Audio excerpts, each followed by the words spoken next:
Hello everyone, my name is Curtis. Today I'm doing a review for Euphoria Season 2, Episode 1. Before I get started with the review, I do want to give a quick disclaimer. So this is my first time watching Euphoria, so I did not watch the first season. This is actually my first experience watching it. So if I do miss something or if I do not realize that they're referencing something from the first season, I do apologize. I do plan to get better as I continue to review this show. The episode began with the flashback, so we see Marie. She's getting out of her car, she's going inside of a club, and as she is going inside of the club, we can see that she has a pistol on her, right? So clearly she's there to handle some business. And so as she is walking through the club, there's somebody that's behind the bar. They see her walking with this pistol, so they do make a phone call. And so she continues to walk through the club, and we can see that it's actually a strip club. And y'all, when it comes to this particular part of the scene, I was not really prepared for it. So you all know when it comes to TV shows, they normally say, the show may contain nudity. And normally we see a woman, we see her chest. Well, in this show, they show everything. So we see ass, we see titties, we see pussy, we see dick, we see everything, right? And so when it comes to the show, I do appreciate the fact that there was diversity. So it wasn't just slim women, wasn't just thick women, wasn't just black women, wasn't just white women. It was women of all shapes, sizes, and colors. And you know what? I appreciate that. I mean, one man was so close to the woman pussy, I was like, you might as well just eat it. But anyways, back to the main story. So when it comes to Marie, she's still walking through the club, and eventually she does make it towards this man. So this man, he's getting his dick sucked by a stripper, and so she actually comes up, shoots him in his thighs. So of course he's screaming, the stripper is screaming, and then she ends up walking out. And so she does go back into the car, and when she gets into the car, we see that she actually has a young boy with her. And so she says, you know what, I went in there, I had a conversation with your father, and we both decided that you should come live with me. And it is important to note that when it comes to the little boy, he did have a bruise on his eye. So one could assume that the guy in there who was his father actually put his hands on him. And so she went in there and took care of business. And something that's even more important to note that I should have mentioned a little bit earlier, the little boy is Fez. And when it comes to Marie, that is his grandmother. We then see a montage of Marie teaching Fez the drug game. And he picked up pretty quickly. He became really good with numbers, really good with measurements. So when it came to schoolwork, he was essentially a whiz. But one day when he came home from school, he noticed that there was a random baby laying on the ground on the side. And I was like, what's going on with this baby? Well, it turned out that there's a drug user who used the baby as collateral. Like, basically, you know what? I will be back around 11 o'clock. You can hold my baby boy until I come back as collateral. And I was like, that is the craziest thing I've ever heard about life. But I guess it is something that does happen. But long story short, the lady never came.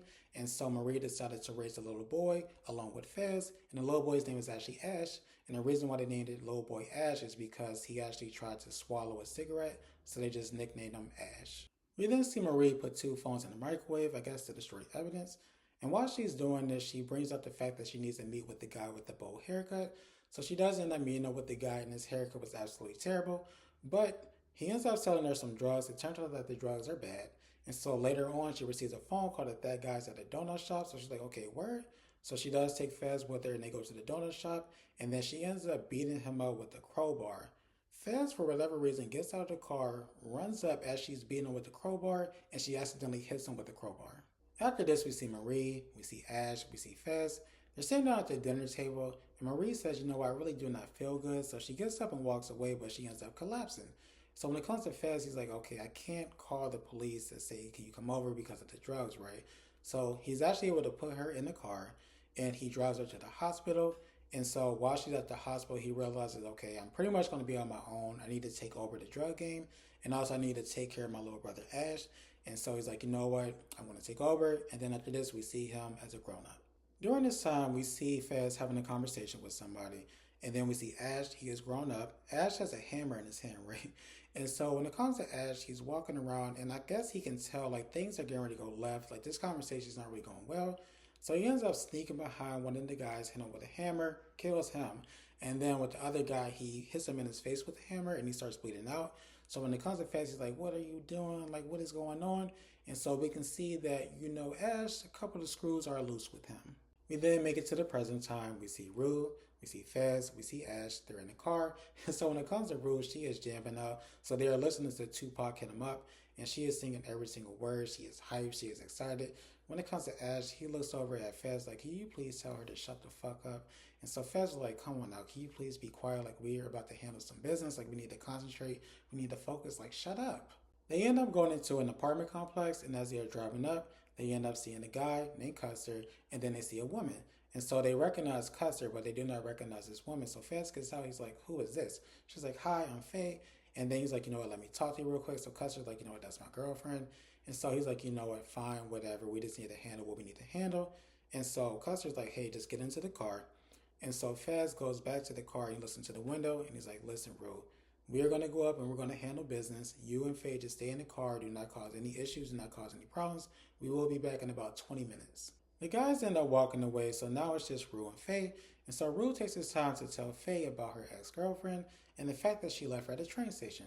So Faye was like, oh my god, she's such a fucking cunt, I can't believe she did that. Then she pulls out a container, and inside the container it has a needle, it has some drugs.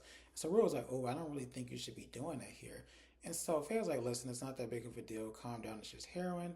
But Rue was like, you know, I really do not feel like you should do that. She's looking around like, I don't think that's really the best idea right now. Faye tells her to shut the fuck up, calls her a junky ass bitch, and then tells her that she probably sucks ginger dick for drugs. And I say, God damn, that's fucked up. Next thing you know, two men come out of nowhere, snatch them both out of the car, and actually takes them up to the same apartment that Ash, Faz, and Custer were in.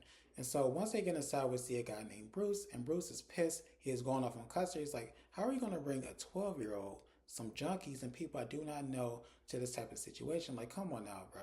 Like, are you serious? And so he says, you know, Lori does not deserve this. And so when he says Lori does not deserve this, we see a woman. She's like, hey, come over here talking to Bruce. So he does go over to her. Then he comes back and he's like, you know what? We need to make sure that you all do not have wires, so everybody needs to get naked. He does exclude Ash, has Ash taken into another area of the apartment. But when it comes to everybody else, he's like, y'all need to strip. And so when it comes to Faye, she tries to say some slick shit. He grabs up her head and smashes her head against the wall. He's like, God damn. He's like, all y'all need to fucking strip. And so they do take out their clothes. And then Bruce is just dancing. And I will say it was a really good song, so I can see why, you know, he hit a little two-step, but it was kind of crazy to watch. I do want to go back really quickly. So I did advise that everybody stripped and took out their clothes. So when it comes to Rue, she actually did not take off her clothes at the time because she was saying, like, I'm underage, I can't do that. Like, you're a grown man. Why would you want to see me like that? He wasn't trying to hear that, so he took her into the bathroom, put her in the tub, turned the shower water on, and said, you need to take off your pants so I can make sure that you're not wearing a wire. And so she does do that, and once he sees that she's not wearing the wire, he's like, okay, cool, fine. And then he ends up walking back into the area where everybody else is. He's like, you know what, everything is good, everything is straight, nobody's wearing a wire. Lori was just like, so what happens now? So Custer was just like, hey, Lori, how's it been? Long time no see. Mind you, Custer is butt ass naked, dick is out, you can see everything. So he's just like, hey, how's everything going? Like, you know, this is my friend Fez. This is my guy, my boy. I've known him for a very long time. I could trust him. Like, I want to introduce you to him, right? And so she's like, what happened to Mouse? So Fez was just like, is it okay if I put my underwear on and we have a conversation on the side? Like, this is kind of awkward for me. Lori was like, sure. So they do end up going over to the side and they were having a conversation. And Lori was like, so is there a specific reason why you brought a 12-year-old kid to a drug deal? He was like, he is not a kid, he is my business partner. Then she's like, okay, but when it comes to Rue, she is a high schooler. Why did you bring her to a drug deal? He was like, that's my family. And she was like, okay, so do you trust her? He was like, yeah, with my life. So she's like, okay, fine. And so she does agree to do a drug deal with them. After they leave from Lori's apartment, they end up going to a house party. And we see Rue, she's on the ground crawling. And I was like, why is she crawling on this ground? Rue, get your ass off of this dirty ass floor and stop playing. What is wrong with you? So after this, we see Maddie. She's walking around asking people, where's the bathroom? She's like, hey, do you know where the bathroom is? Can you tell me where the bathroom is? Somebody tells her where the bathroom is, so she starts walking and she runs into Lexi. Lexi was like, hey, have you seen Cassie? She's like, no, I haven't seen her. Why? She's like, well, we got into a bad argument. She got out of the car and started walking. So Maddie's like, wait, what? We then see Cassie at the store. She's buying some donuts, and you can tell that she is sad and she is depressed. So then she goes outside and she sits on a wheel stop. And so then Nate is actually in the store buying some beer. He sees her sitting outside. So he goes to have a conversation with her, also offers her a beer. And the two of them, they end up talking about, you know, their relationships. And so he's like, you know what, do you want me to give you a ride to the party? She's like, yeah. And so as they are driving to the party, she's drinking, he's drinking, and he actually starts driving like 100 miles per hour. I was like, what the hell is going on? I would have been nervous. I would have been afraid. And then he kind of stops abruptly. So it causes her to spill the drink on her dress. And so she decides to take her panties off and then put her head out of the window. And of course, she's looking like, I got you now. And so then we actually go back to the party where we see Maddie and Lexi. They're still talking. Maddie tells Lexi that she feels like Cassie's going to be fine. Plus, she wouldn't miss this party for anything in the world. So she's going to be okay. But she's like, you know, I need to use the bathroom. So she ends up finding the bathroom and she's banging on the door. And so we actually see that Cassie and Nate made it to the party. They're actually in the bathroom and they're fucking, right. And so Maddie, she's banging on the door like, come on, let me in, I need to use the bathroom. And then Nate says something's like, hey, somebody's in here. So she's like, wait, Nate, is that you? So he's just like, oh shit. And so when it comes to Cassie, she starts getting nervous. She's afraid. She starts crying. He's like, wait, are you crying? Like, you didn't even get caught yet. Like, what are you crying for? And so it's very hectic because Maddie is banging on the door, banging on the door. And so when it comes to Nate, he's like, listen, do you trust me? She was like, sure. He was like, okay, just listen to me, follow my plan, everything's going to work out. And side note, speaking of Cassie, Cassie has a really nice body. She has a really, really nice body. I just wanted to point that out. Back to the main note, so Maddie is still banging on the door. So Nate does eventually open the door, and she's like, what were you doing taking this shit? Like, did you even wash your hands? He was like, I would like to talk to you in private. Is that okay? She was like, right now, I gotta pee. You need to go. So she does push him out. She closes the door, and then she goes to use the bathroom. And so she does not see Cassie, but the camera does pan over, and we see that she's actually in the tub. So the shower curtain is actually blocking her, so she can't actually see her inside of the tub. And so when it comes to Maddie, she's using the bathroom, but then she looks over, there's no toilet paper. So she's like, fuck. So she does see a random rag, so she does take the rag, she does wipe her private area, and then she takes her rag and she throws it inside of the tub, and then she lands on Cassie's mouth. I was like, this is trifling. I do want to add in a couple of quick notes here. So prior to Maddie going into the bathroom, there was a guy named Travis who was Lil Meech. He actually approached her and started flirting with her. And then also when it comes to Nate, he's actually laser focused on the area near the bathroom because he wants to have a conversation with Maddie. And so while he is looking over there, he actually glances over and he sees Fez.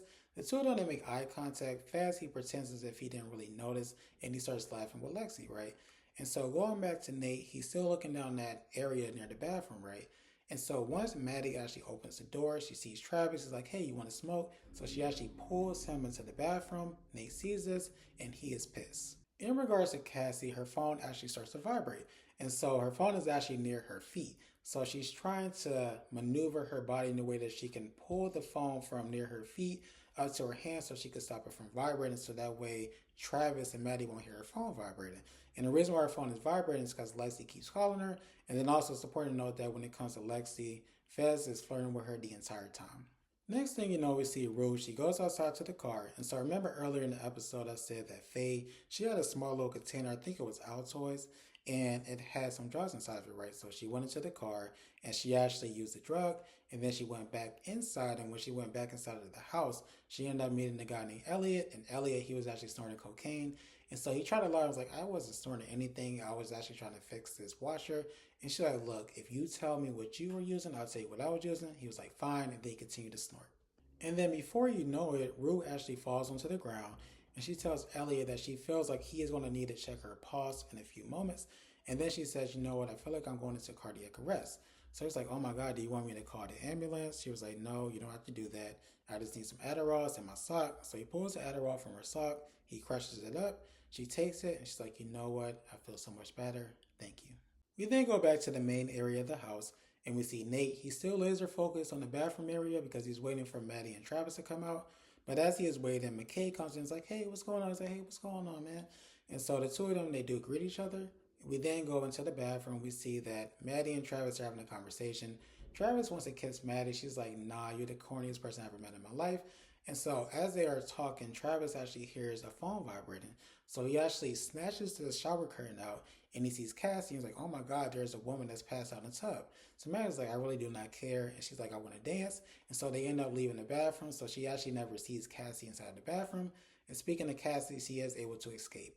But not before seeing a random man with his dick out sitting on the toilet, taking a shit. And like I stated earlier in this video, when it comes to the nudity, this is something that is very new to me. I'm not used to them showing all of this in the TV show, so I was just like, this is crazy. And then when it comes to Cassie, I know she's just like, Lord, why did I put myself in this situation? Cassie eventually makes it into the main area of the house. Lexi sees her and she's like, hey, I've been calling you, why didn't you answer? And so Cassie doesn't answer her, she's ignoring her. So she's like, hey, do you not hear me talking to you? Like, why were you not answering your phone?